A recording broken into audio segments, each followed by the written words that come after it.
Buongiorno e ben ritrovati con una nuova edizione del TG Flash di New Sicilia. In apertura operazione ombra della DDA a Catania, 25 gli arresti. Tra i destinatari dell'ordinanza di custodia cautelare anche esponenti di vertice dei Santa Paola Ercolano. In manette pure il nuovo reggente di Cosa Nostra. Sotto inchiesta finiscono imprenditori, professionisti ed esperti di finanza. Un vorticoso giro di operazioni bancarie illecite sarebbe stato commesso attorno al villaggio turistico Torre Macauda di Sciacca, in provincia di Agrigento. Sequestrate 3 società e beni per 30 milioni di euro, 6 le misure interdittive. La Procura di Catania ha disposto l'autopsia sul corpo della 38enne trovata morta con un indumento intorno al collo agganciato a un appendiabiti nel bagno della casa di villeggiatura a Fondachello, frazione di Mascali. Le indagini sono in corso, ma il medico legale escluderebbe l'ipotesi del suicidio.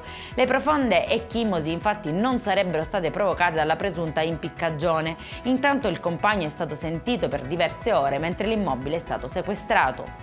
Nel covo di Mazzara del Vallo di Messina Denaro è stata trovata una pistola con la stessa matricola di quella di un carabiniere che gli aveva dato la caccia. Questo nuovo dettaglio inquietante ha aperto un nuovo fronte nelle indagini, suggerendo un utilizzo altamente sofisticato delle tecniche di clonazione, forse per rendere la copertura più credibile in caso di controlli.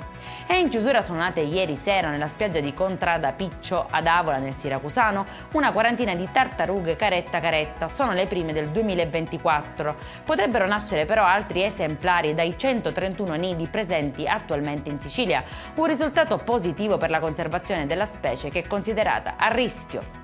Per questa edizione è tutto, prossimo appuntamento alle 19:30. Buona giornata!